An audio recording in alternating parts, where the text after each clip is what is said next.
बिस्मिल्लाहिर्रहमानिर्रहीम। अस्सलाम वालेकुम व्यूअर्स। अल्लाह पाक की बेशुमार नेमतों और रहमतों का शुक्राना अदा करते हुए हम आपको अपना किचन ऑफिशियल में खुश आमदीद कहते हैं। तो व्यूअर्स, आज हम आपसे जो रेसिपी शेयर करना चाहते हैं वो गुड़ की चिलड़ी। बारिश के इस मौसम में हम अपने घर में गुड़ की चिलड़ी ना बनाएं, ये हो ही नहीं सकता। इंतहाई आसान और कम वक्त में ये तैयार हो जाती है। तो इसके लिए हम जो अशिया लेंगे वो है गुड़, पानी और गंदम का आटा। तो गंदम का आटा जो है वो यहाँ लेंगे 7 या 8 टेबल स्पून, और गुड़ जो है वो 2 पीस हम लेंगे इस साइज के, जिसे पंजाबी में पेसी भी बोलते हैं। इस साइज के हम 2 ये लेंगे, और पानी जो है वो इस साइज के ग्लास में 1 ग्लास भर के वो ले लेंगे। इसके अलावा देसी घी या जो भी वेजिटेबल ऑयल भी आप यूज कर सकते हैं इसको पकाने के दौरान।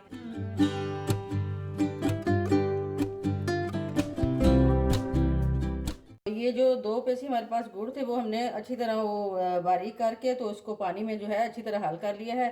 तो ये क्योंकि यहाँ देर लगनी थी पानी में हल करते हुए, तो हमने इसको ग्राइंडर में पानी भी और गुड़ भी छोटा छोटा करके डाल के अच्छी तरह जो है इसका ये इस तरह लिक्विड ये बना लिया है। और इसमें अब हम इसमें गंदम का आटा शामिल करते हैं और देखते हैं कि कितने चम्मच जो है वो इसे तैयार होने में हमें ये चाहिए। हमारा अंदाज़ा है 7 से 8 चम्मच।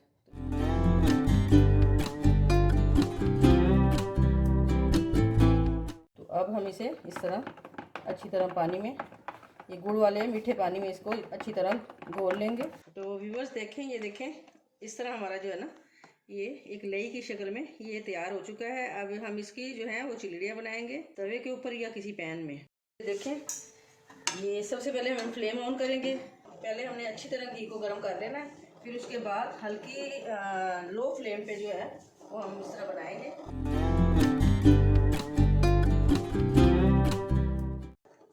गत्ते की मदद से हमने इसको इस तरह फैला देना है और इस तरह एक एक करके हम तैयार कर लेंगे। इसे कुक करते वक्त हम आंच जो है वो थोड़ी सी कम कर देंगे, लो फ्लेम पे, ताकि ये, क्योंकि गुड़ होता है इसमें, ताकि ये जले ना। ये देखें इस तरह हमने पलटा दिए।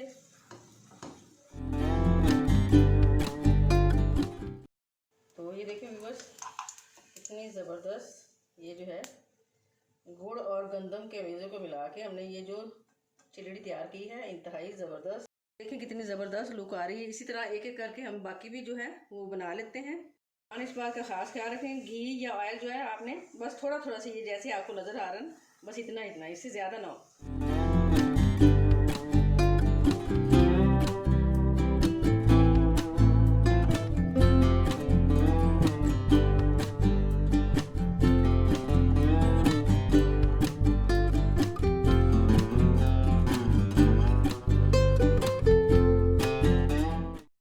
जैसा कि आप देख रहे हैं एक एक करके हमने अच्छी तरह ये रेडी कर ली हैं। और अगर आप इसको ज़्यादा क्रिस्पी बनाना चाहते हैं तो ट्रे में ये पहले आप निकालें, क्योंकि उस वक्त ये नरम होती हैं, तो घी जब इधर लग जाएगा तो फिर उठा उठा के इस तरह आप जो है इसमें चंगेर में या चाबी में इस तरह आप रखते जाएं, तो इस तरह हवा लगने से ये क्रिस्पी हो जाती हैं। और इस तरह हमने जोड़ ली है। इतनी मज़े की हैं, आप ज़रूर ट्राई कीजिएगा, क्योंकि ये मौसम भी बहुत मज़े का है। तो आप ज़रूर ट्राई करना और ख़ुद भी और अपने ज़्यादा से ज़्यादा दोस्तों को शेयर कीजिएगा। Thank you for watching my channel.